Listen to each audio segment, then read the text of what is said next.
May മാസം 3-ാം തീയതി ഇവിടെ വന്ന് ഉടമ്പടി എടുത്തത് ഒരു കുഞ്ഞിന് വേണ്ടിയിട്ടാണ്.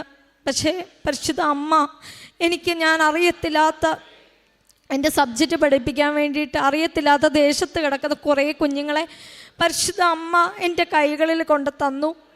അങ്ങനെ ഒന്നുമില്ലായ്മ കിടന്ന് എനിക്ക് ടെമ്പററി ആയിട്ട് പോളിടെക്നിക് കോളേജിൽ ലെക്ചറൽ വേക്കൻസിയിലേക്ക് എന്നെ സെലക്ട് ചെയ്തു.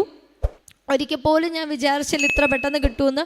ഒരു ടെമ്പററി വേക്കൻസി ആണെങ്കിൽ പോലും ഒരു ജോലി കിട്ടുക എന്ന് പറഞ്ഞാൽ ഒരു വലിയ ഭാഗ്യമാണ്. ഒരു ദിവസം ആ ഒരു സാലറി മേടിക്കാൻ പറഞ്ഞാൽ വലിയൊരു ഭാഗ്യമായിട്ട് ഞാൻ കണക്കാവുന്ന എൻ്റെ മാതാവ് എനിക്ക് തന്നു.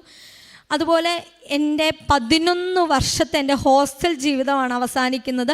2012 സെപ്റ്റംബർ 5-ാം തീയതിയാണ് ഞാൻ എഞ്ചിനീയറിങ്ങിന് പോകുന്ന ദിവസം. ഞാനിങ്ങനെ ഹോസ്റ്റലിലിരുന്ന് ഞാൻ കരഞ്ഞ് പ്രാർത്ഥിച്ചു, മാതാവേ ഈ സെപ്റ്റംബർ 5-ാം തീയതി ആകുമ്പോൾ 11 വർഷം പൂർത്തിയാവുകയാണ്.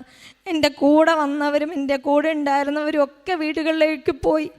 എന്നിട്ട് ഞാനിവിടെ ഒറ്റയ്ക്ക് എന്നെക്കാളും പ്രായം കുറഞ്ഞ കുഞ്ഞുങ്ങളുടെ ഒപ്പം ഞാൻ ഈ ഹോസ്റ്റലിൽ ജീവിക്കുവാണല്ലോ. മാതാവേ എന്നെ ഇവിടുന്ന് ഒന്ന് മാറ്റിത്തരണേന്ന് ഞാൻ കണ്ണുനീരോടുകൂടി ഞാൻ പ്രാർത്ഥിച്ചു.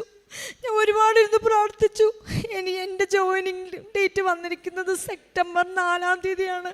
11 വർഷം തികയാനായിട്ട് ഒരു ദിവസമുള്ള സമയത്ത് തന്നെ എൻ്റെ പരിശുദ്ധ അമ്മ എൻ്റെ വീട്ടിലേക്ക് മാറ്റപ്പെടുവാണ്. എൻ്റെ കോളേജ് എന്ന് പറയുന്നത് എൻ്റെ ഭർത്താവിൻ്റെ എൻ്റെ വീട്ടിൽ നിന്നും തുല്യ ദൂരത്തിൽ. എനിക്ക് 2 മാതാപിതാക്കളെയും അവരുടെ കാര്യങ്ങളൊക്കെ എനിക്ക് സന്തോഷമായിട്ട് ചെയ്യാനും എൻ്റെ ഇടവക പള്ളിയിൽ പോകാനും എനിക്ക് സൺഡേ സ്കൂൾ പഠിപ്പിക്കാനും ഞാൻ നാളിതുവരെ ആ ജോലി ചെയ്യുന്ന അത്രയും കാലം എനിക്ക് 2 വീട്ടുകളിലേക്ക് പോകാനായിട്ടുള്ള ഭാഗ്യം പരിശുദ്ധ അമ്മ എനിക്ക് തന്നു.